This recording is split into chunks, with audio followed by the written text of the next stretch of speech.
Welcome back to Lost in the Frame. I'm your host, Malik. I'm your other host, Alex. And I'm the other host, Tachi.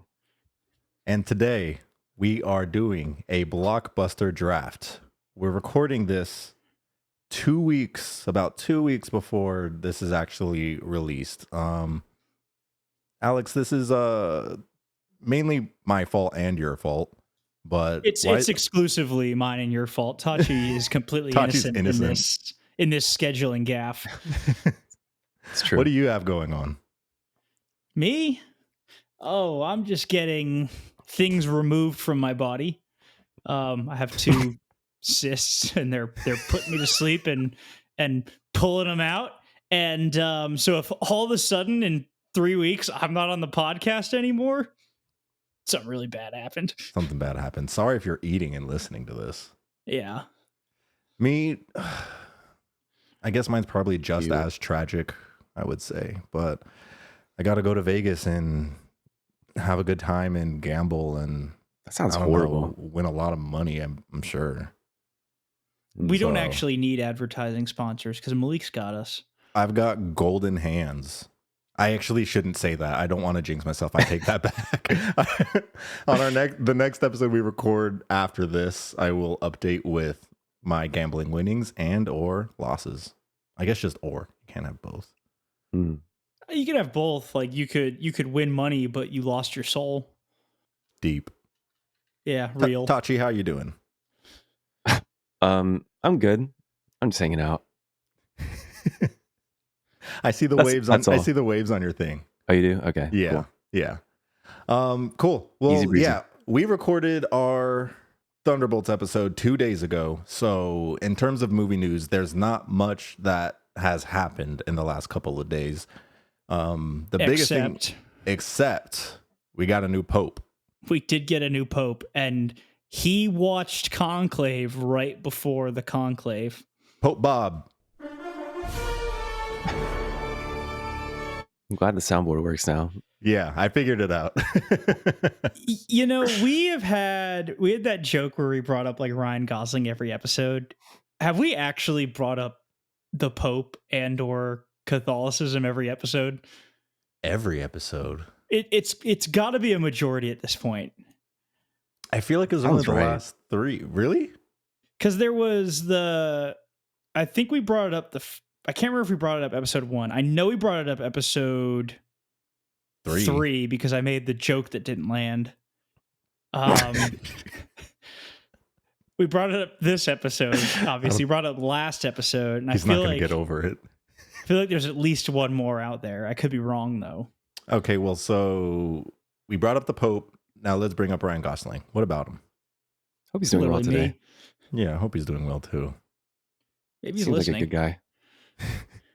I hope he is. Do we think he's mean in real life, or do you think he's nice? I think he's really nice. I think he's really nice. Yeah. I would be devastated. That would be the worst news. Here is how I know Ryan Gosling is a nice guy. And I know this in my heart. Please don't. Have you ever heard like anything bad about him in the news?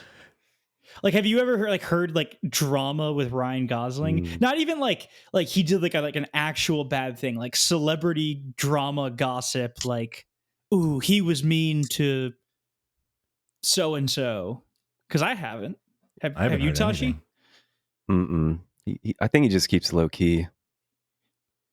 He seems like a chill guy. Yeah. He's married to Eva Mendes. They've been married for quite some time now. I think they got the kiddos. He's doing movies for them now, and it's like never heard anything bad about him. Like, so far, he can do no wrong. I love that man. Me too. Song to Song was kind of wrong. He did kind of wrong with that one. All can be forgiven. Yes, Malik, you have seen it actually. Song to Song. I've seen it. You have seen Song to Song because we had this conversation after I watched it. Hold on. The Terrence Malick movie, Ryan Gosling, Rooney Mara, Michael Fassbender, takes place in Austin. Oh my God, I have seen it. This movie's not good. Was that his Puncture? Oh my God, Puncture. Alex, have you seen Puncture? No, I don't think I have. Please With do. Chris Evans. Have you heard of it? I'm looking it up right now. Oh, Puncture movie haunts me. 2011? 2011? I need you to watch it. A lawyer who is a drug addict fights a medical supplies corporation in court while battling his personal demons. Is it like a reference to him like puncturing himself with a needle? Like, It's just a reference to a really miserable viewing experience. We did a review of that movie on the Real Guys podcast. Why'd you pick it? Huh? Why'd you pick it? Well, I don't know. I thought you picked it. Me? It was I thought it was a funny episode. Like, it was a good episode, but it was a really bad movie. Oh man. I'm sorry if I picked it. I'm sorry if I picked it.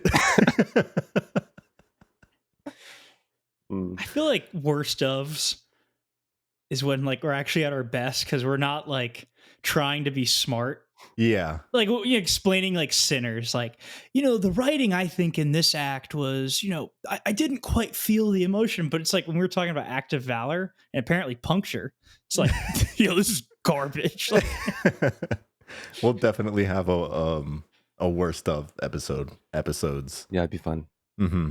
All right. Well, before we get to the draft, we wanted to do something fun since there wasn't any movie news. We got off track majorly on that one, but we're gonna predict what we think is happening. What's that date gonna be? Well, of our next episode or of the Cannes Film Festival starting? No, of the when this episode comes out. So this episode will come out May 20th, and it is currently May 9th. So we are going to say some news that we think is going to happen in the next 11 days, come back and see if any of it came true. Let's have like a warm prediction and then like a spicy one. Okay. I've got two, so I'll make Okay. I can flip-flop them to be warm and spicy. All right. I need to think about either option. So Okay. I do Proceed. need a warm one, but I have my spicy locked and loaded. Okay, I'll give my warm one. All right, so the Cannes Film Festival is happening this weekend, and here is my warm movie news prediction. Mission Impossible: The Final Reckoning receives a 7-minute standing ovation at Cannes. We should set an over under. that's short, right? Only 7 minutes? I don't know.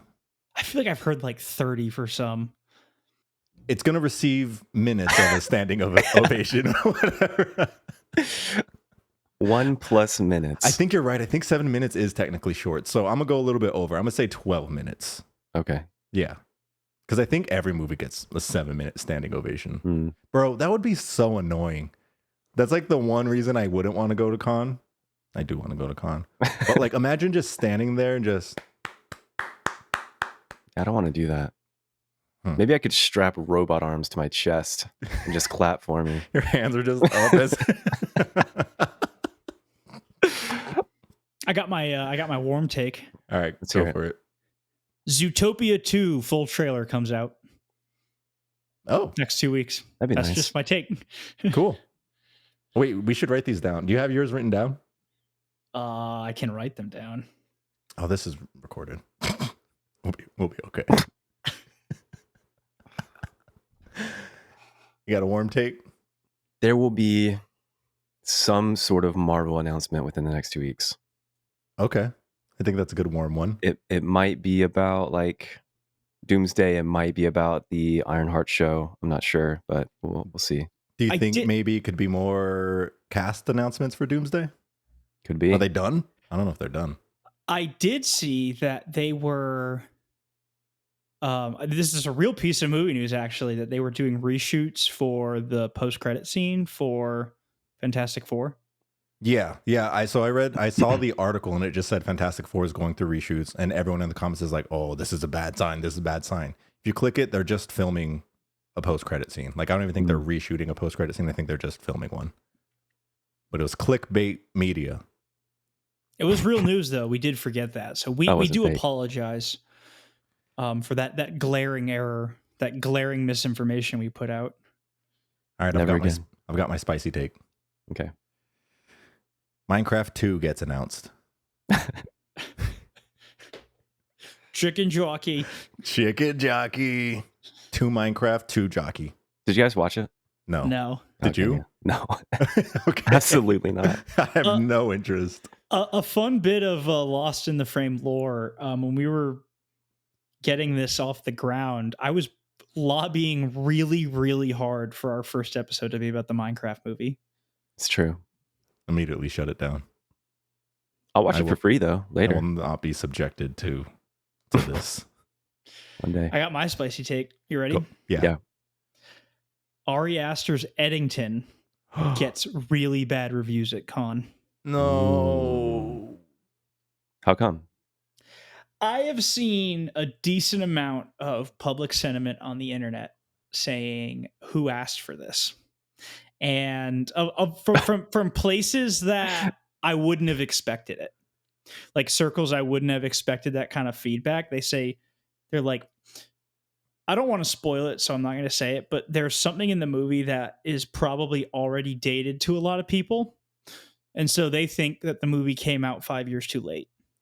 I think hitting on that point, I have seen discourse on that, and I think it's kind of ridiculous that people think we're past that or telling stories in that setting, because it was a major part of our pretty recent lives. So, well, I mean, I could see people not really wanting to revisit that so soon, and so like maybe in 5 years it'll be like a comfortable topic. But I could see, I don't know, I could just see that movie not clicking well. And I hope it does. I mean, I hope that my thing is wrong, because I like Ari Aster. But who knows? Maybe Beau is Afraid goes to his head and he like really jumps the shark and it just doesn't land. It could happen. I don't want to speak it into existence, but it's already out there. If this happens, it's your fault. Maybe the 15-foot penis monster returns. Oh, yeah. The who? You heard me. Oh. Okay, I'll be on the lookout. Watch Beau is Afraid. Like, out of fear, not excitement. I just want to clear that up. I assume. Unless. Oh, I don't know. All right. Do you have a spicy prediction, Tachi? I think there will be news about one of two things: The Odyssey or Timothée Chalamet. Positive or negative, I don't know. I just feel something in the air right now. Not that those two are related, but I think something's going to happen. Make it negative. If Timmy dies, I'm blaming you. Oh my God. Make it negative. Timmy crashes Nolan's shoot. That'd be sick. Like crashes as just shows up uninvited, or like drives a truck into the shoot. Drives a truck uninvited. Ford F-150 or semi-truck? Semi. Dude, it's going to be crazy when the Timmy Chalamet terrorist attack happens and people are hearing us joke about it after the fact, even though we technically predicted it. We're going to jail for a long time. I mean, this is... I mean, he damaged so many props. Yeah. At least, like, when they're sentencing us to death, they'll be like, you guys really accurate. Just give us little fist bumps on our way to our jail cells. Yeah. Fist bumping for terrorists. Oh, anyway. All right. You guys ready to draft episodes in the future more often? Yeah. You guys ready to draft? I'm ready to draft.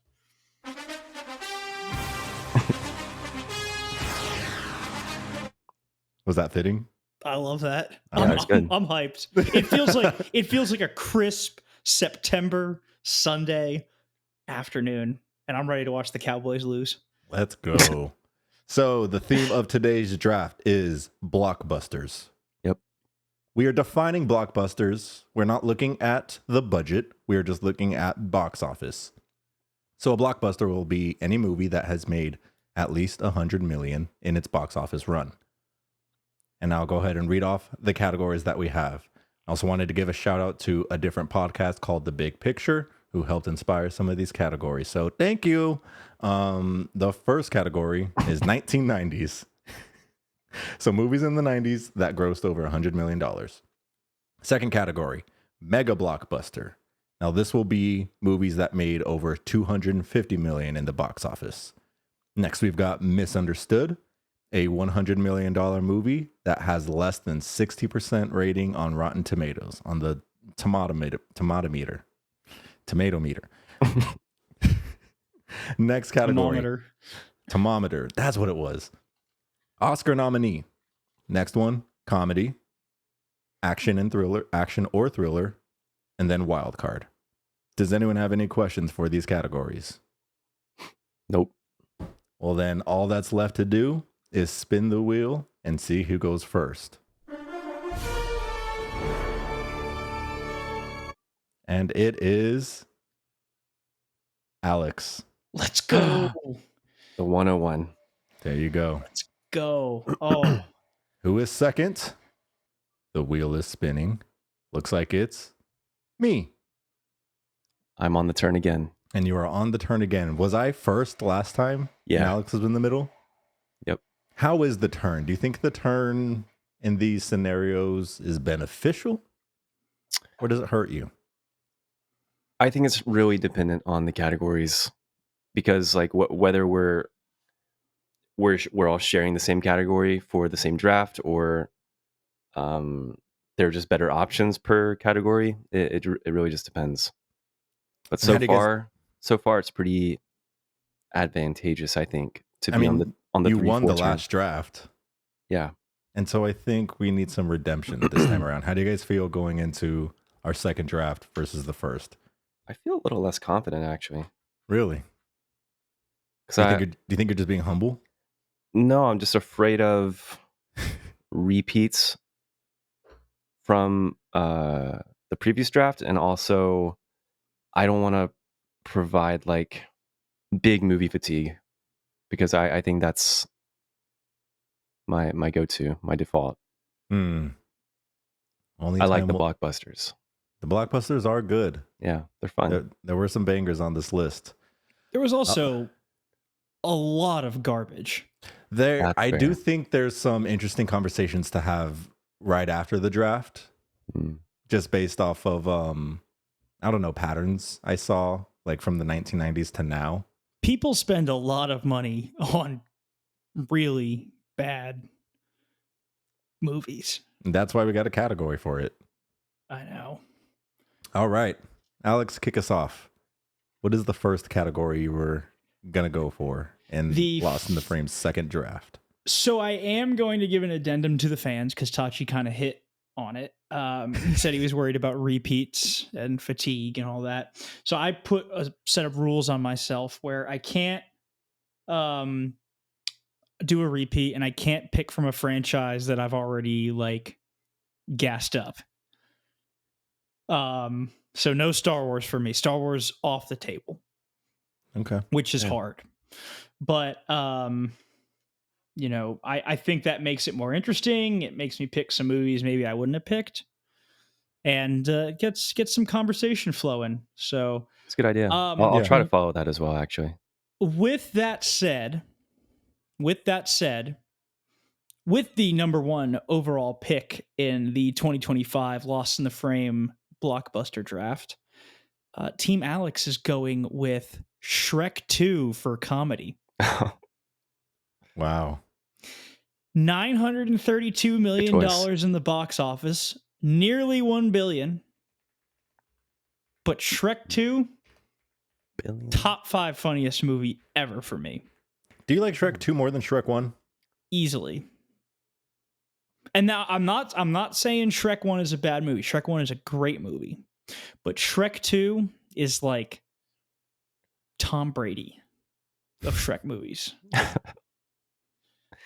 Shrek 2 does, because the thing that I love about Shrek 2 is it has no setup it needs to do, whereas Shrek has to build out everything. So Shrek is kind of tethered to the fact that we have to set up the Shrek universe. Shrek 2, no tether. That balloon is floating to the kingdom of far, far away. This is a beautiful, beautiful poetry about Shrek. Great. Man, I love Shrek. Shrek is love. Shrek is life. I love that you said Shrek universe. That's great. And that was for comedy? That was for comedy. Or like the pick? Because it's just so funny. I mean, it's such a quotable movie, and it's one of those movies, and I maybe we'll pause this tangent, but it's one of those movies that works for kids and adults. Like, it was a true family movie. Yeah. There's so many jokes that went over my head when I was a kid. Like, okay, for example, the scene when they're flipping the channels and they come across like the cop spin-off Knights. Yeah, I was And just they're thinking like, of that. we got a white Bronco heading east. And it's the helicopter cam chasing. Yeah. But no kid's going to get that joke. No. No. Kid's going to understand that they're making fun of O.J. Simpson. Like, but the parents will, and the kids will get it in 10 to 15 years when they rewatch it. It's got great rewatch value. It's got incredible. I mean, I've seen the movie, God, like 10 times at least. And then obviously the end scene, you know, you got I Need a Hero by the Fairy Godmother. Yeah. I mean, that's arguably a top 5 performance of a song in a movie ever. That is one of the most hype. That could be the most hype kid scene in movie history. But enough about Shrek 2, because we have a lot of picks left. And we're supposed to only go 15 to 30 seconds on each one. I spent 5 minutes ranting about Shrek 2. You got passionate about Shrek 2. It's okay. It happens to the best of us. I love Shrek 2. We could do a whole episode on Shrek 2. Whole Shrek trilogy. I think there's a 4th one, and I've never seen it. All right, moving on. I think I'm going to go for Mega Blockbuster because I don't want it to get stolen. And for Mega Blockbuster, I'm picking Dune 2. That's not what I thought you were going to pick. There was another, and again, after this, we can talk about our alternatives, but it was... Good choice. I don't even know if I could call it a tight race, because I've thought about Dune every single day since it came out. Every day? It has not stopped. Every day. So much so that Cam gets upset with how much I bring up Dune. It's great. It's almost perfect. So on my computer, you can save like live lock screens, like lock screens that move. So every time my computer turns off, it's Timothy walking towards the camera, blurred out with the sandworm jumping out of the ground behind him. And that's just on repeat. So every day I see it, and I feel the aura from miles away, and it has made a long-lasting impression on who I am as a man. Do you remember seeing Dune 2 in Dolby? Like opening day, Malik? You and I both went and saw it. I didn't go with you. Yeah, you did. Oh. We were sitting in the top left, the top corner of the theater, right next to the speaker. We both went deaf. I thought I went with Tachi. Tachi, we saw it. At Barton Creek? Maybe I saw it with both of you. Maybe I'm double timing. Tachi, were you there with us? No, I saw it with Tachi at Barton Creek. I saw it at Barton Creek with you. I think we were just all there, apparently. Did you guys know each other? Yes, we did. Yeah, because that had to have been after... it was after the movie that won't be named. Yeah. What? The first movie. Our short film. Oh, it's all coming back to me. Yep, we were there together. Yep. We were okay. I don't remember being deafened, though. I do. I was fine. I think I was just... The opening scene with the helicopter stuff, the thopters. That was loud. Yeah. Just threw you right in there. Yeah. All right. Good choice. Dune 2. Love Moving it. to Tachi. All right. I don't know which category to go with, so I'm going to go 1990s. Originally, I was going to go a movie that I've already picked before, which is The Lion King, my favorite animated movie. However, spice it up. I'm going to go The Matrix.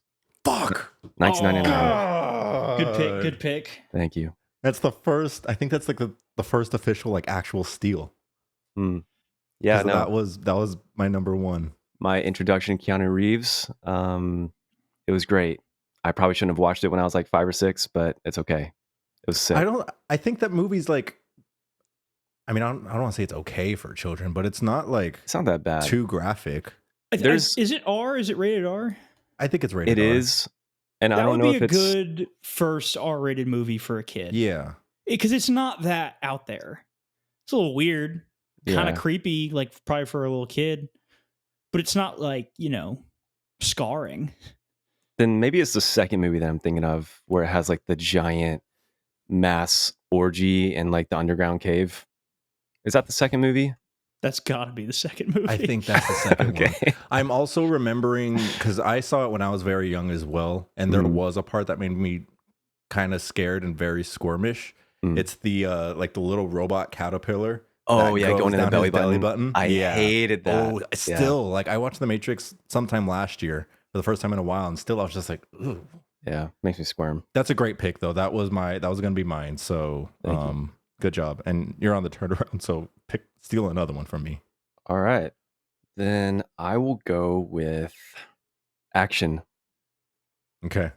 and I think I'm gonna go with Mission Impossible Fallout. It was on my list. I'm sorry. That's insane. It's just. That's okay. That's okay. Personally, I love that. I love that pick. Congratulations. Thank you. In my opinion, it's the greatest Mission Impossible. It's really, really compelling. Keeps the foot on the pedal the whole movie, essentially. And yeah, it's just Tom Cruise at his finest. Great pick. Thanks.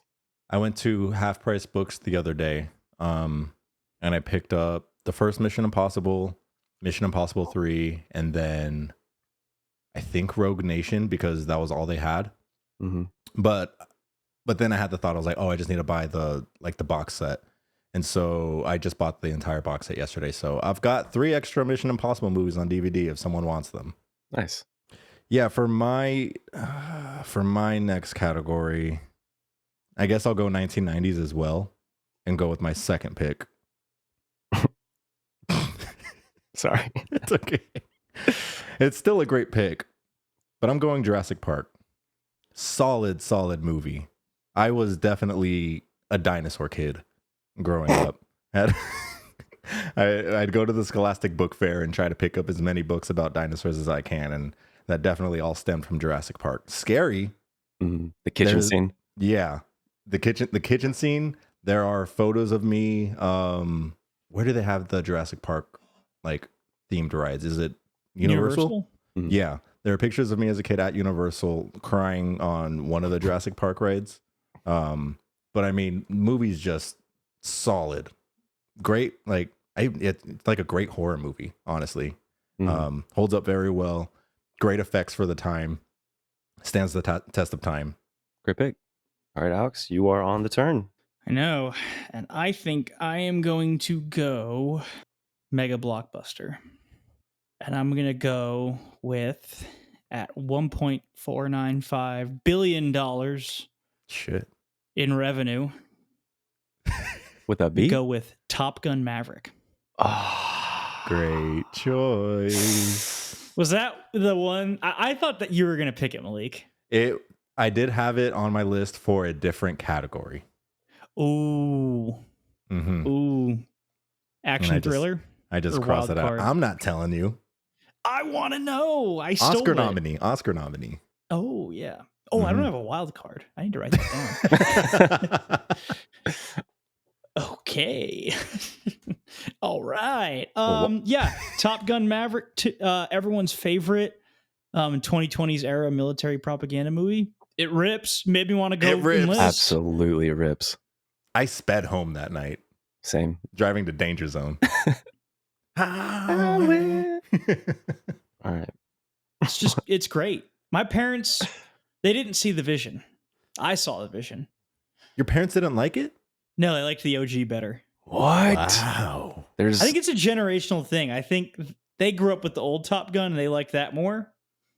But We grew up with this Top Gun, so we like this more.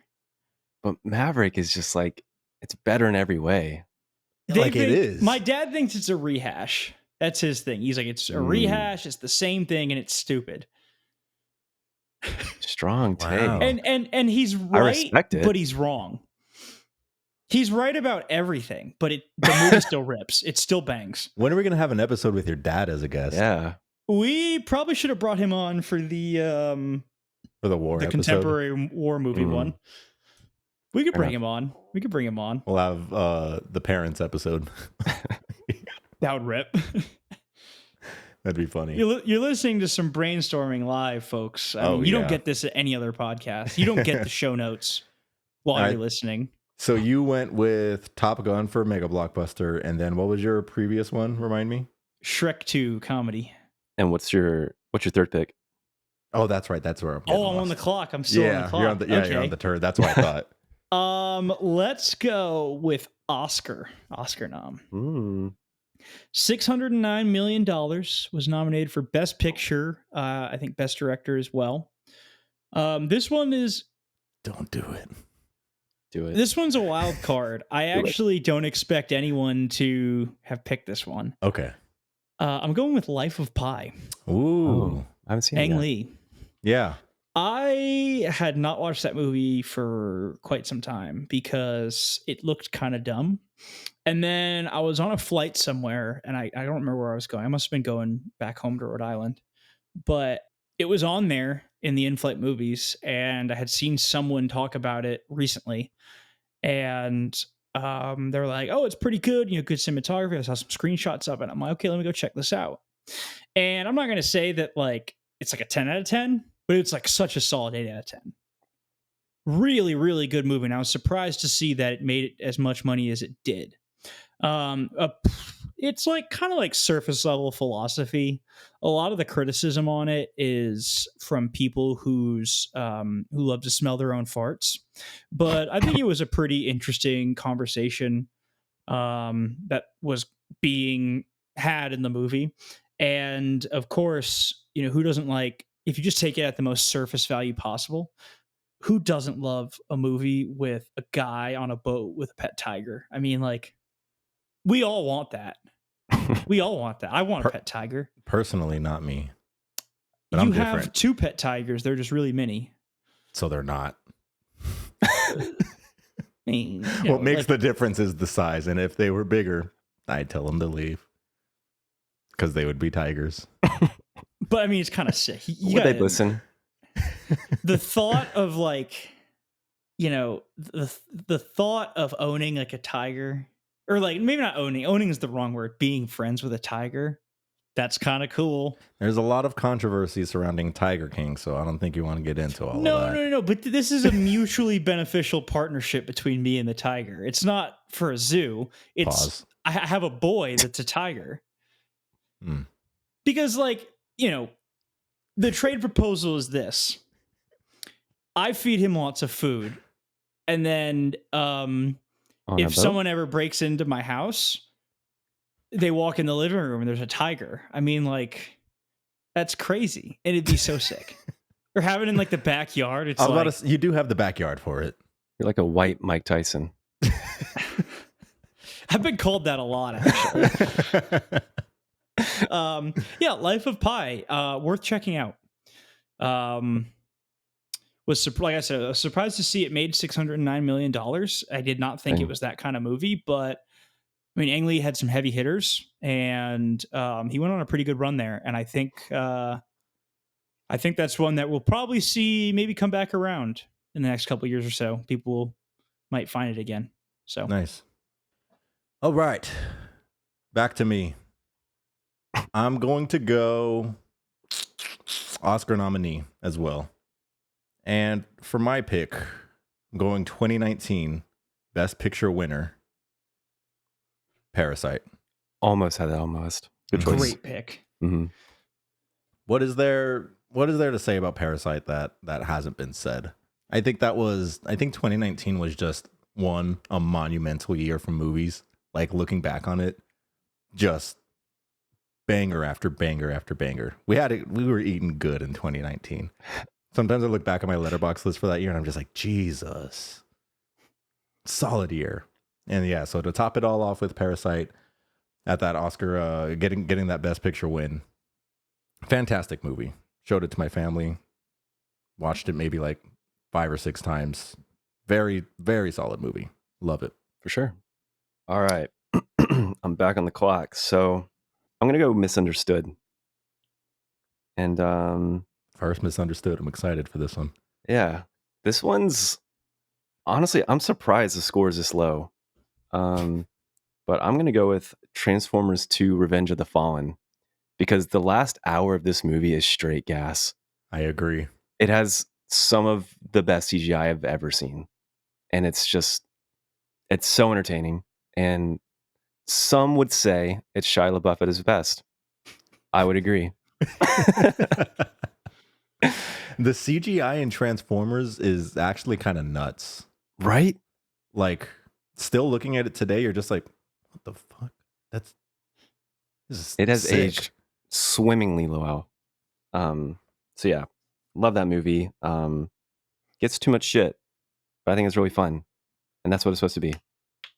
I wouldn't shit on Transformers movies until after 3. Yeah, Like 3 has its problems too, but like after 3 is when I'm kind of tapped out. Yeah. But the first 3, I'll watch them. Yeah, they're fun. They are fun. All right. So now I will go with I'll go with Mega Blockbuster. We'll just knock out that category entirely. And I'm gonna go with Avengers. Infinity War. Gas. I mean, no words. I don't even need to describe it. It's one of the most fun theater experiences of all time. Could have picked any Avengers movie. They were all there. Yeah, the list of superhero movies in this Mega Blockbuster, it's like all of them. Right. It's crazy. Yeah. Even The Incredibles. The Incredibles was there too. Both of them. Wow. Yeah, I think so. I think so. Yeah, I didn't write down all the surprises, but there were quite a few where it's just like, huh, that made a lot of money. It's good, but surprised that it made that much money. For sure. All right. Back to you, Malik. Oh, it's back to me? Oh, shit. You think I would understand how this works? All right. I think I'm going to go Misunderstood. Now, for this one, I've got a lot of conflicting feelings. This is only our second draft, and I feel like I went heavy on the personal side last time, and I was shunned for it. It's okay to stay true to your heart. I know it is good to stay true to your heart, but for my top 2, they are both true to my heart, but one has more of a wider appeal. A wider appeal, yeah. You got to pick the other one. Don't wimp out. Truly, I love both of these. Like, from the bottom of my heart, I do love both of these, but then, yeah, I don't know. Guys, what should I do? You just don't want to lose the draft poll again. I don't want to lose. I mean, the game is part of it. The game is part of it. It hurt. Seeing 2 votes and one of them being myself. There was betrayal involved, so I totally get the motivation. Betrayal. Yeah. Many cases of betrayal. So, what you got? Okay, so what do I got so far? I got that.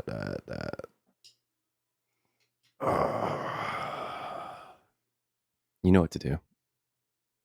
Pick the one that's going to make us go, whoa. I don't even think it's going to make you guys go, whoa. I think it's just going to be very underwhelming for everyone in this room and anyone listening. But I love this movie, so I'm going to pick it. You know what? That sold it. All right. For my Misunderstood pick with 27% on Rotten Tomatoes, but it did make some money, made like 115 million. I'm going with Clash of the Titans. Oh, never seen it. Alex, have you seen it? See, it's okay. But it's I think I just had a phase in middle school when I was super into Greek mythology. It's with I'm forgetting the guy's name, but the main Is it actor Sam Worthington? in Avatar. That's him in Avatar, right? Mm-hmm. Yeah, I watched this one, Alex. You were talking about watching Life of Pi on a plane. I watched Clash of the Titans on a plane maybe a couple months ago, and I was like, God, this movie rips. It's like an hour and a half. It's honestly got some pretty good cinematography. The writing is not great. It's not a great movie, but it was just the coolest thing to me in middle school, and I still had a really fun time watching it. And I remember when the trailer came out, it was set to The Bird and the Worm by The Used. And The Used at that time was one of my favorite bands. And I remember watching that trailer in theaters and just like you ascended. Oh my God. Electric. Mm-hmm. And the movie delivered for me. I was supposed to go see Clash of the Titans with my uncle, and then I got sick, and then I never saw it. Well, that's my Clash of the Titans story. Do me a favor while you're out next week. Go ahead and watch Clash of the Titans. No, I think I have 2 plans lined up. Oh, also Liam Neeson and Ray Fiennes. Ray Fiennes plays Hades.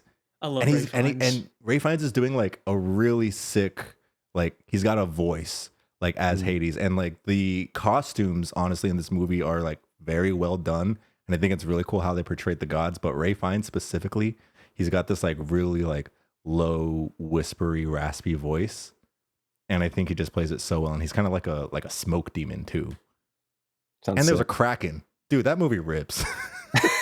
I do remember the Kraken from the trailer. Yeah, it looks pretty sick. Yeah. All right, but that's my misunderstood pick. Obviously, I think it's very misunderstood. So I think that was the good pick. Mine are gonna kill you. All right, Alex, what you got? Oh, is it my turn now? Yep. I guess I'm just getting lost in the sauce. Yeah, thank you for keeping track, Tachi. I'm getting lost too. Let's go action/thriller. Okay. I'm gonna go with just one of those movies that's just like total dad core, but you watch it and you're like, I get it. Ocean's 11. Fuck yeah. Good pick. Oh, good pick. Ocean's 11, I feel like, is such like a dad movie. Like everybody's dad likes Ocean's 11. And it made $450 million. So clearly the dad hive showed up to the box office. I wonder if that's where my dad went.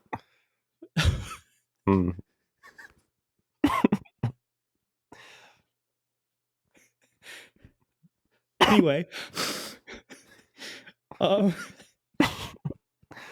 Maybe he was inspired. He tried to join the crew. I just forgot about you. It's a really good movie, and there's a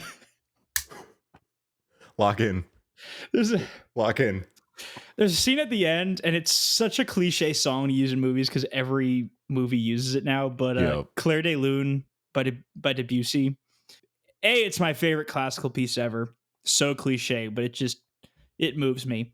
B, it works so well with them standing in front of the fountains in the way that movie ends. But it's just such like a classic, like just heist, this rocks, dudes rock movie. Yeah. It's so fun. George Clooney, like Brad Pitt, Ed Norton. I mean, all bangers. You're making me want to watch it right now. Mm-hmm. I'm going to pregame that movie before I go to Vegas. I'm not going to rob anything, but I think that's a good Vegas pregame movie. Ocean's 11 and Casino. I think Ocean's 11 was my airplane movie, actually, since we've all listed one today. I'm not going to lie, and I'm being 100% honest. It was the flight so this was December, so I guess it wasn't that recent, but the flight to St. John, I watched Clash of the Titans. The flight coming back, I watched Ocean's 11, and I'm not lying. Good choices. It is a good plane movie. St. John's is just cinema island, I guess. I guess so. Great pick. I believe I am next. Mm-hmm. Let's go with... I'll do my 90s pick, because I think that's a low risk. I think everyone's done their 90s pick already. So yeah, you're safe. I'm going to go with, at $327 million made in the box office, 7 with Morgan Freeman and Brad Pitt. Good shit. Brad Pitt, heavy list for you. Dude, Brad Pitt, actor for dudes. I'm scared of all of these teams, actually. These sound great. Mm-hmm. Little disturbing movie, but really great pick. It's a really great pick. How much did you say it made? And what year did that come out? $27 million. Whoa, it's kind of a lot for that kind of movie. Yeah. My mom used to hype this up as like, she's like, oh, this is one of the scariest movies I've ever seen. She's like, it creeped me out to no end. And I watched it, and yeah, it holds up. Because it's like very psychological. It's like not very cheesy. Yeah. Which I really respected. It didn't rely a lot on like shock. It was more just dread. And I think I appreciate like a killer like a killer slasher kind of movie, you know, with more dread than shock. I think it makes it more lasting. 'Cause you watch like a Friday the 13th. I thought that was a bad movie. Mm-hmm. There's a hot take. Seven's something that like I think Friday stays the with 13th you. is a bad movie, but Seven, great movie. Great serial killer movie. I think you've said that hot take on here before already too. Or maybe you just told me. I think I've just told you that. But I kind of agree. But one thing I wanted to say about Seven, I've heard like with the marketing in the 90s that Kevin Spacey wasn't like in any of the promotional material. So like no one knew that he was going to be in this movie, and Kevin Spacey wasn't really known for these types of roles in the 90s, and it was kind of just a shock to the general public. So I think that's pretty cool. I think that's a lot of stuff that I think is a lot harder to get away with nowadays. Makes me sad. It pisses me off to no end that Kevin Spacey sucks as a human. Yeah, piece of shit. Because oh my god, dude, he just is no misses with Kevin Spacey. First season of House of Cards is awesome. Yeah.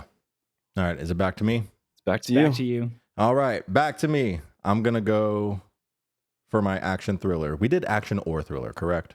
Correct. Yeah. All right. Andor. Yep. Yeah, so for my pick, I think I went kind of crazy style on this one. And I was thinking a little bit outside the box, and this may be recency bias considering we just did an episode on it the other day. But I'm picking Thunderbolts. Whoa. It crossed 100 million today. But it's like your favorite? I said recency bias. I'm down to I want to pick Thunderbolts. Okay. Wow. Mm-hmm. I respect it. Yeah. I respect it. You know, I mean, I'm not going to say that like every movie here is like the top of that category for me. Yeah. But it's movies I like movie that I want to have the conversation about. I think that was the approach that I took as well. The problem with your approach is we just had a conversation about it. A really long conversation about it. We're just going to rehash that entire episode right now. Starting in 3, 2, 1. Welcome to Lost in the Frame. Today we're going to talk about Thunderbolts. All right, yeah. For my action pick, I'm going Thunderbolts. All right. Right on. I'm glad you like it that much. That makes me really happy. Yeah. Yeah, of course. Okay. So back to me. What's left? I've got Oscar nominee, comedy, and wild card left. So my wild card is definitely safe. So I'm going to go with Oscar nominee, and I'm going to go with, this kind of surprised me, but The Social Network. Oh. When I watched it, I was blown away that a movie centered around that subject matter could be so interesting. The writing, I think, was just he wrote it with crack or something. That's Sorkin, baby. Yeah, that's that Sorkin writing. It's fantastic. On crack or using crack? Both. Surely. Yeah, love The Social Network. I've only seen it once, but my memory of it is it paints it in a very beautiful light. Oh, I implore you to rewatch it. Yeah, I need to. It's even better than you remember. I can guarantee that. Sweet. And then my next pick is going to be for comedy, and I'm kind of stuck between two, but I think I'm going to go a little bit of nostalgia here, and I'm going to go with Rush Hour with Jackie Chan and Chris Tucker. Grew up loving martial arts movies, so naturally loved watching Jackie Chan, seen a ton of his movies, and then to see that comedy crossover, just chef's kiss. It's a little racist to today's standards, but I still really like it. So sure. What does that say about you? Let's unpack that. You heard it here first, folks. Tachi is okay with racism. Whew. All right. Let's Malik, your pick. All right, so we've got a couple left. I'm gonna go comedy as well, and for this one, I am picking one that is one of my favorites. This is, I would say, similar in the vein that you said, Alex, of Shrek 2, that you think it's better than the original, and I think this one is better than the original. But I'm going 22 Jump Street. I respect that. I respect that a lot. Hilarious And then, movie. The memes we got from it, the Cynthia Endless. Slam poetry. Yeah. I love how meta it is about itself as a movie, as a whole. That just like is a cherry on top of an already hilarious movie, but to like kind of wrap it in that kind of bow, I think really seals it for me. So I have a funny story about 22 Jump Street, and I don't know if I ever told my parents this. So we're getting an Alex exclusive. Yeah, we're getting this is gonna be interesting. So in 8th grade, we got the bright idea as a friend group. We were all gonna go see 22 Jump Street. Okay. That's not allowed. So he's rated R. We're in the 8th grade. 8th grade. And it's not that I hadn't seen any R-rated movies up to that point. I actually hadn't seen 21 Jump Street, but like my parents had given me the green light. They were okay with me seeing, R-rated movies. Not everything. They were still being a little, cautious, but you kind of, they did good. I'm not going to sit here and complain about my upbringing, but we had this great idea. We're like, we don't need the parents for 22 Jump Street. We're all going to buy tickets for a PG-13 movie. And then we're going to go sneak into 22 Jump Street. And on the way to the theater, my dad is like, is there a parent going with you guys? Like, I'll go with you to this stupid movie. Like, I'll take everyone. Like, I'll be the chaperone. I'm like, yeah, someone's mom's coming, so we'll be fine. He's like, okay. Famous almost last words. You lied. So we're in the theater. We go in and we're like, oh my God, it's happening. But there was like an odd number of us, and there was actually like a decent amount of people in the theater. And so one of my really just best friends from home, Antonio, was the last guy in the theater. So he got the worst seat. And he ironically was the oldest of all of us. He's 18 months older than I am. No, 13 months older than I am. Same grade though, for reasons. But because I skipped a grade by like kind of accident. But that's not the point. The point is he was the oldest one. And so he was mad that he had to sit alone. And so the usher got him first. And he we see the usher come in with, I don't even know how they found us, because this is like a real rinky dink little theater, no assigned seats or anything like that. The usher comes in and goes straight for Antonio and pulls him out. Damn. And when Antonio's leaving, he looks at us and he just goes, he throws his hands up in the air and he goes, now what? Or something to that effect. We're still at the part in the parking garage where they're shooting the guns at the very top. Beginning. The very beginning. So I'm like, okay, well, we're gonna make it. The trailer's just finished. Literally, not even. I don't even think we got to Manimgif when the usher comes in. He goes, every single one of you in this row needs to leave. And he's like, go to your original movie. I don't know how he found us. I don't know how he did it, but he pulled all of us out. That was employee of the month. We just trying too hard, man. I just want to see 22 Jump Street. Man deserves a raise. We ended up going to see Edge of Tomorrow. Oh, good pick with still. Tom Cruise and Emily Blunt. Even better. I say we, the group collectively hated it. I liked it. I had a good time. What? But everybody was so mad that they couldn't see 22 Jump Street. I bet if they haven't rewatched Edge of Tomorrow now, they'd love it. I didn't see 22 Jump Street until college. And that was the only time I've ever been kicked out of a movie. Great story. Good stuff. Have you done that before? I actually think it was sophomore year of high school, not 8th grade. How about what, Tachi? Snuck into a movie? Yeah, the first year I moved here, I used to sneak into movies all the time in El Paso. It wasn't a hard thing. And the first year I moved to Austin, I had never heard of an Alamo Drafthouse before. And I snuck in, and it was so easy. And I understand why now, because they check your tickets at the seat. I didn't know that. That's never happened to me before. I didn't know you were supposed to have tickets on your phone. And so I thought I was in the clear, and I was like, oh, easy. So I wasn't stressing at all. The waitress came by, is taking everybody's order. She's like, oh, hey, can I see your tickets? And I thought she was just singling me out until I went back to an Alamo, and I just realized that's what they did. So, all right. What movie was it? I couldn't even tell you. This was nearly 11 years ago at this. Jeez.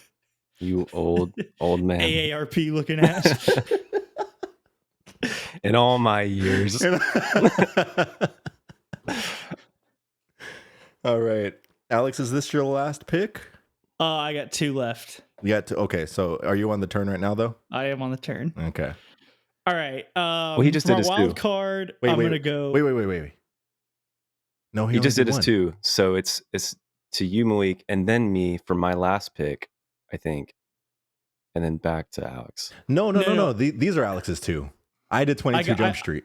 Oh, and that's shoot. and that's Okay, and that's right, what prompted the right. conversation. Yeah. And now it's Alex's last 2. My bad. So for my wild card, I'm gonna go. Malik, actually, you just bought me this movie for Let's a go. housewarming gift. I know Super what it 8. is. I knew it. Good. Made like $230 million. Yeah. Wild card. That's just a movie that does everything fundamentally correct. I saw it and I thought of you, and I was like, I hope he picks this. It is such like a like small town summer vibes, like coming of age adventure movie that I love it. It's not like anything unique or original, but it's just such a solid movie. It has great fundamentals. Yeah. It does all the little things right, and the vibes was a huge one. And Stranger Things totally ripped it off. Totally ripped it off. 100%. Super 8 came first, even down to the poster. Even down to one of the posters of Is Super it the kids 8's, on the bike?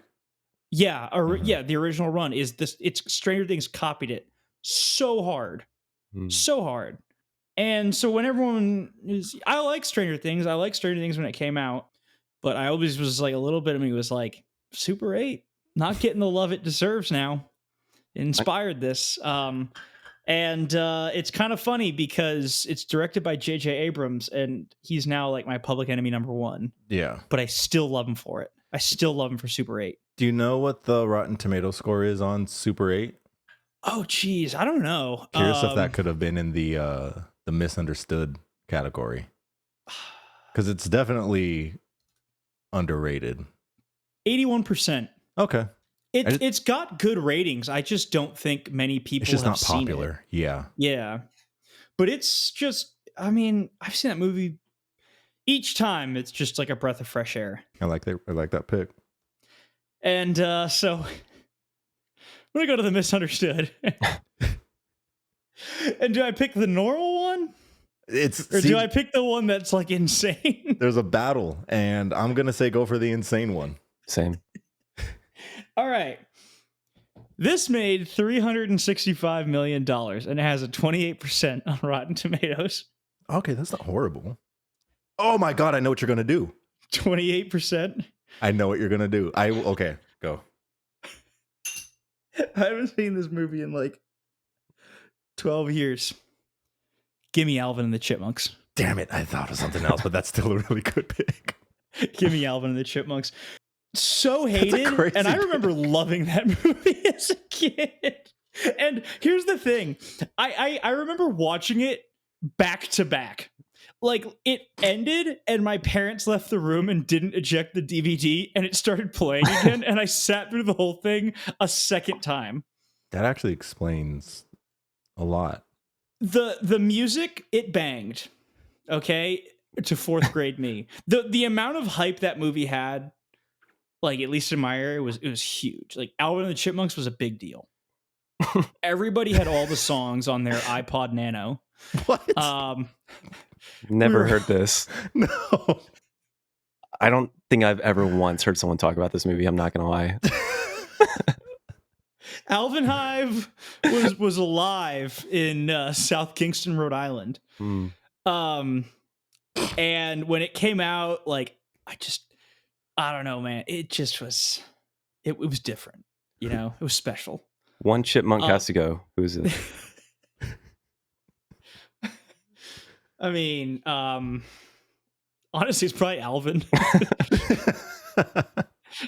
It's He was Alvin, the worst one. Alvin, Theodore, and Simon. Simon's the nerd. Yeah, Theodore's the fat one. All I remember from that movie is that, if I'm not mistaken, Jesse McCartney played one of them. Maybe all their voices sound exactly the same because it's just all pitched up. Yeah, it's all pitched up. So like, I remember another good buddy of mine. We were on the back of the bus coming back from like a field trip, and he was like, "Yo," he's like, "I got this new Alvin and the Chipmunk song." He's like grabbing an earbud, and it was the Alvin and the Chipmunks version of "Crank That" by Soulja Boy. oh my god! And it was literally just the song. It was like a YouTube rip, and someone just had pitched it up. Yeah, Like it wasn't an official cover, but it was like the Chipmunks were swearing. I remember the craze of that, just pitching up normal songs and claiming it as Alvin and the Chipmunks. That was definitely a time period that we lived through. I mean, it was. And then the only other thing I remember from that movie really is like, besides some of the music, there was like a scene where there was like a bunch of cars, and it was like a pretty decent array of cars. I remember thinking like, "Oh, this movie's peak," because it had that array. Look at the of cars. That was it. Look at how loud. Chipmunks and cars, you know, like I was like, I mean, that was all I needed, really. You know, Speak your truth. Yeah. This is a movie I'll never watch again. I'll never watch again because I feel like it would ruin the mystique where it's like everyone hates on Alvin and the Chipmunks, probably for good reason, but I don't. And I don't ever want to lose that part of myself. It's so That's pure. beautiful. Yeah. The squeakquel, like, I'm not talking about that. It's a great name for a sequel, though. Yeah, it's And that's I'm not talking about the third one, which was Chipwrecked. We're just talking about the first Alvin and the Chipmunks, going back to basics. And that's an overhated movie because it's not that bad of a kid's movie. It's probably just a bunch of salty parents who were upset because they had to listen to "I Had a Bad Day," Alvin and the Chipmunks remix. I'm sure a lot of the hate has to come from parents who are just annoyed, from children like you that were probably constantly playing. 2 times in a row, Yeah. we're getting MK Ultra'd by Alvin and the Chipmunks. Thank you for the in-depth, beautiful story of your passion for Alvin and the Chipmunks. Riveting We stuff. could have done this episode when I was high on painkillers. That'd get really crazy. I'm doing the painkillers episode. All right. This is my last category. Yep. And it's a wild card. Easy choice for me. I know it. I love it. You know it. You love it. I'm going La La Land. Great movie. Great choice. It was on one of my lists. Ryan Gosling is here. And he's here to stay. Here to stay. Yeah, Yep. and he's here to stay. Beautiful soundtrack. Great performances. I love the story. It flows very well. And I cried like a baby the first time I saw it. Yep. That movie's dangerous for guys who like to be sad. Yeah. And I think I watched it pretty late. The first time I saw it was in like peak COVID, like in 2020. I'd say I was a little bit of a sad person. A little. Yeah. Who up at that time. romanticizing their solitude. Yeah. And so I watched it for the first time and it just stuck a knife in me and just wiggled it Twisted it. around. Yeah, and twisted it. So absolute cinema. Agreed. And that wraps up my draft. All We right. go to Tachi for his final 2 categories. Just one. Sorry. Okay. Yeah, just my wild card pick. Ultimately, this was an easy choice. This actually could have fallen under the misunderstood category, but it's my wild card, and it is How the Grinch Stole Christmas with Jim Carrey. Wow. And I will take any opportunity in my life to glaze this movie. It is wildly underappreciated, wildly misunderstood. I think it's genius. And I think it really highlights, the capability that we have as humans to push creative boundaries that maybe shouldn't have been pushed. However, this just did like it was just like the perfect storm of nonsense. Like even just down to Jim Carrey's accent. Like it's unidentifiable. There's no one in this world that has ever existed that speaks like he does in this movie. And I think it's just brilliant, and I love this movie to death. That is my favorite Christmas movie. Same. Talk about movies that were made on crack. I think that's 100%. Absolutely. What is can you give us a favorite scene you have from How the Grinch Stole Christmas? If you had to pick one out of the many. I had to pick. The schedule is an easy pick. Like his daily itinerary. I think the introduction to him when he's entering the city with his cloak, causing havoc, handing saws to children, saying to run. That's good. I don't know. It's just good stuff. Really wholesome family fun. One of my favorite scenes is towards the end when they kind of start inaugurating him into the parade. I think I know the scene. About. And all the Who's are feeding him food, and it's just kind of cutting between like all the food they're stuffing in his mouth. In the chair of cheer. Yeah, in the chair of cheer. And it's literally 3 seconds. It's 3 seconds of this movie that just makes me cry. The guy leans up, he goes, "This is not pudding." He says, "What is it?" Just shoves it in his mouth. So good. I think the scene that lives rent free in my head is where the camera's like kind of down at like crotch angle. Crotch level, and it's like pointed up, and he's like going in and out of the camera going like oh yeah, that's a good one. Like, what is happening? I think about it like once a month. I haven't seen this movie in years. That's a great pick. Are those all the categories? That's it. Yeah. All right, I think we've got pretty solid teams, so we'll go through one by one, list the category and then your pick, and then we can wrap it up with some just some comments maybe from some patterns that we saw with these movies, and if you want to talk a little bit about your alternatives, we can take a couple minutes to do that. So I'll kick us off. For 1990s, I picked Jurassic Park, Mega Blockbuster, Dune 2, Misunderstood, Clash of the Titans, Oscar nominee, Parasite, comedy, 22 Jump Street, action, Thunderbolts, and for my wild card, La La Land. All right, I'll go next. 1990s, The Matrix, Mega Blockbuster, Avengers Infinity War, Misunderstood, Transformers 2, Revenge of the Fallen. Sorry, not Transformers 2, just Transformers, Revenge of the Fallen. Oscar nominee, The Social Network, comedy, Rush Hour, action/thriller, Mission Impossible Fallout, wild card, How the Grinch Stole Christmas. And I had, for the 1990s, I had 7, Oscar, Life of Pi, wild card, Super 8, comedy, Shrek 2, action/thriller, Ocean's 11, Mega Blockbuster, Top Gun Maverick, and then Misunderstood, Alvin and the Chipmunks. I don't know about this one, guys. This is I like all of our teams. They're Me strong. too. It was fun. They're strong teams. It was a good draft. Yeah.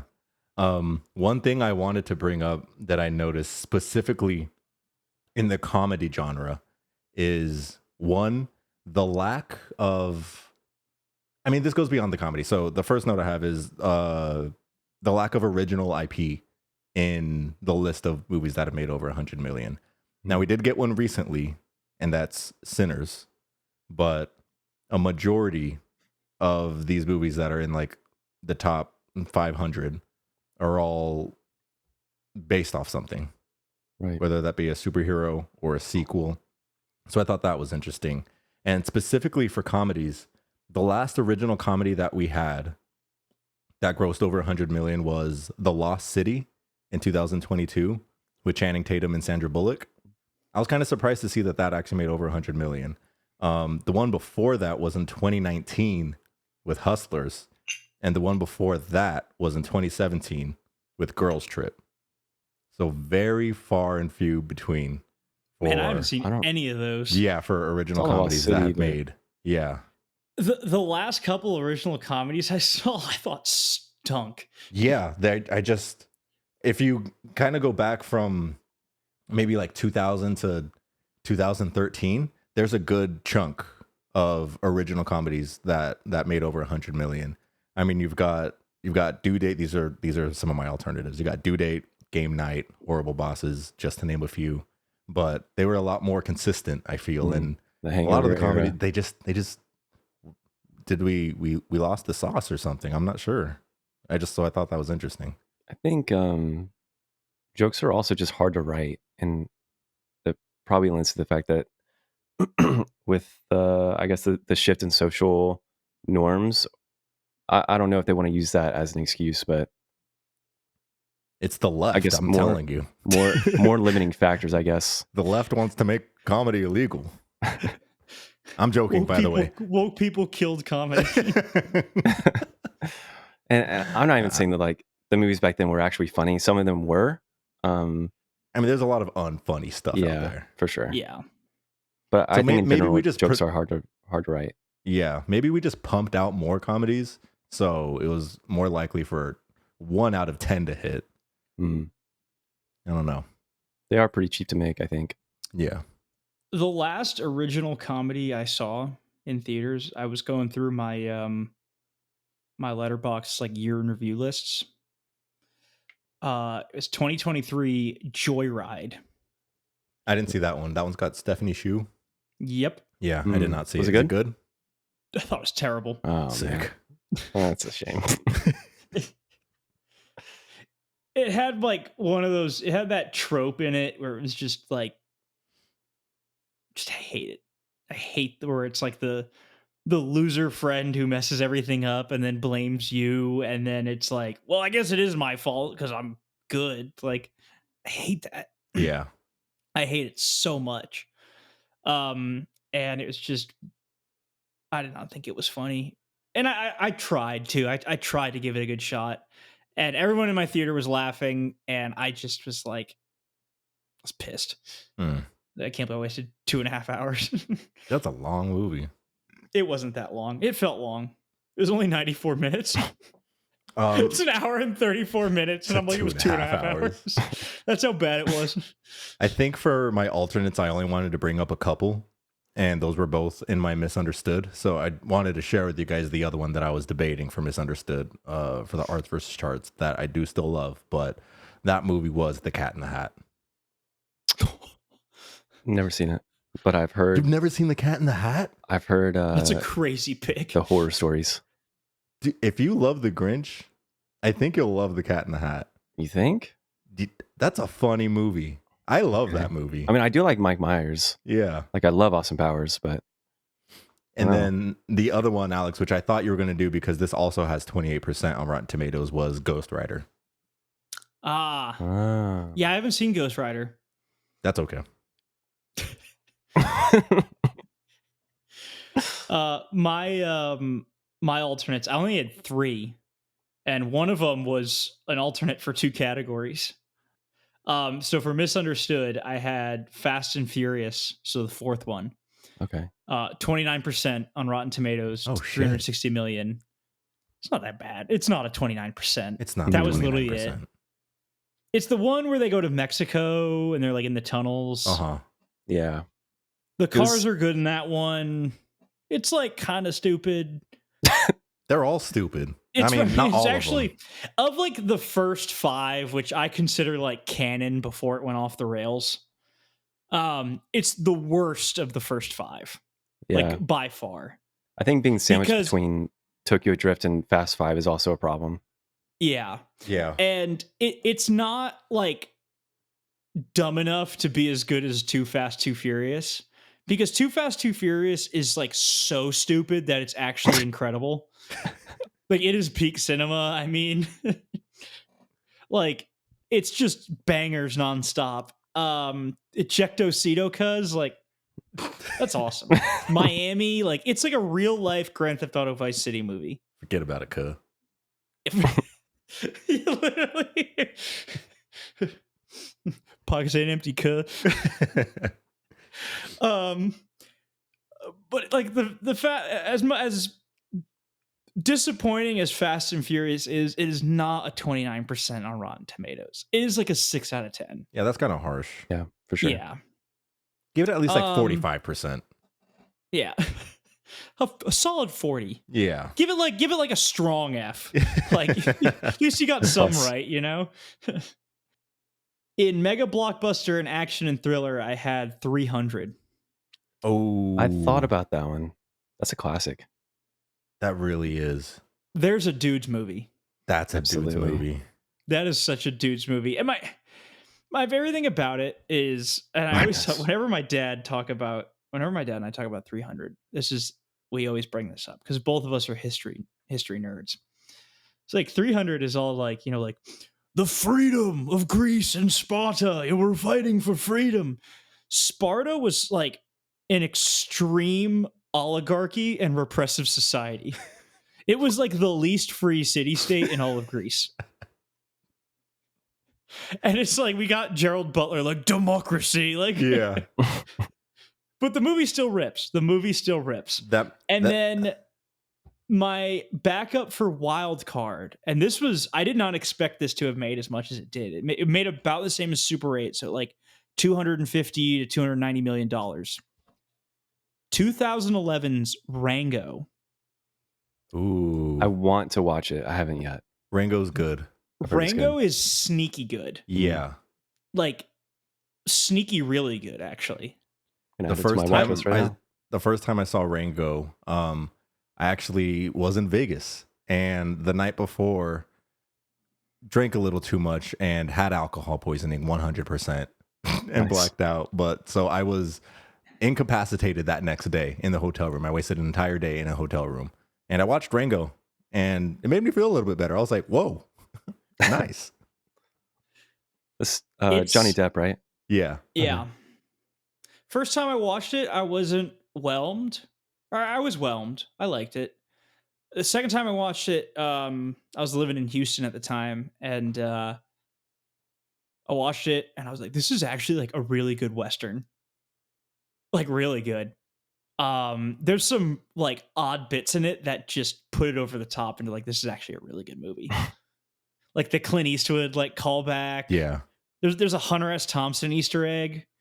A little Fear and Loathing right at the beginning, and it's just so weird. And there's also one of my favorite character designs of all time in it, Rattlesnake Jake.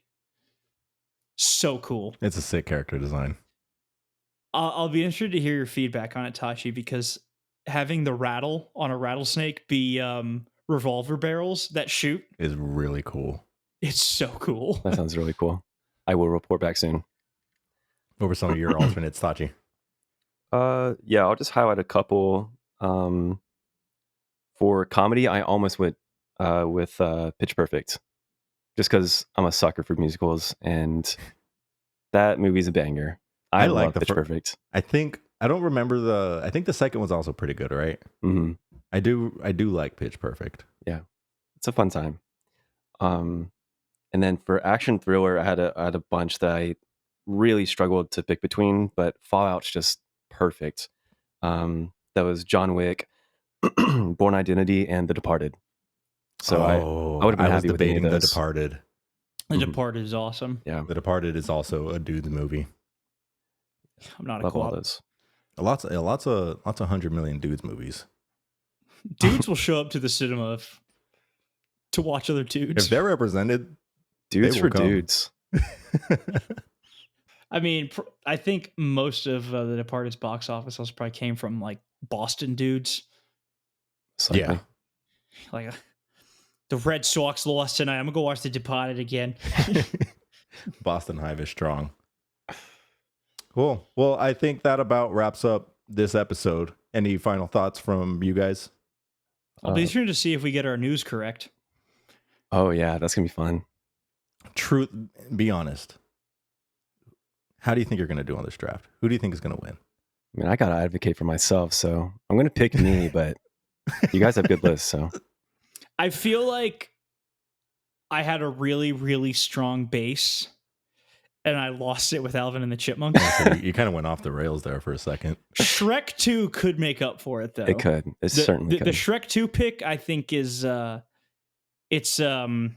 hide any deficiencies within the starting lineup. Yeah, huge crowd favorite. I think my weakest league is Clash of the Titans. But thank you guys for convincing me to pick that one. I feel good with it. What was the I'm proud of alternate you. again? The Cat in the Hat. Oh, that's right. Yeah, that Clash of Titans is probably better anyways. I'd say so. Awesome. Well, that was our second draft. Thank you so much for listening. Be sure to follow Lost in the Frame Pod on all your socials. Like this. Follow. Follow. And leave a review, please. Leave a review. Thank you. Yes. And send us some fan mail. Yeah. Text We or want to voice. shout you out. We want to talk to you, the people. Maybe one day we'll get to chat with them over the phone. This soundboard does have a phone thing. What's okay. Yep. Dude, imagine like a Lost in the Frame Twitch stream. I'm telling you, we should do that. We do it over Fort, and people can call in while we play Fortnite. Yeah, like we're playing Fortnite and reviewing something. We'll review Fortnite the movie when they inevitably make it. Oh, you know, you can actually probably make a half decent kids movie out of Fortnite. I 100% believe you can, and I 100% think they will. Can you imagine if Illumination made it that? It won't be good. Illumination? Yeah. I think that'd be the wrong studio, but I can't imagine it. We would need DreamWorks to do it, and we would need like DreamWorks Shrek 2 department to do it. I think it would need to be an Avengers style of animation studios, and they would need to not care about who's getting how much money and just make something cool. Yeah. Oh, that would be incredible. Could you imagine? If they all teamed up. Yeah. Can you imagine if Hayao Miyazaki's actual last thing was collaborating on the Fortnite movie? Don't put that into the universe, please. Please. Not him. Sabrina Carpenter is having a shootout with Ponyo. All right. I think that's a good place to end it. Thank you so much for listening. Have a good day or night or whatever time it is, wherever you are. Well said. And we'll see you in the longest week of our life. That's actually 3 weeks. See you on the next one. Thanks, everybody. Bye. See ya.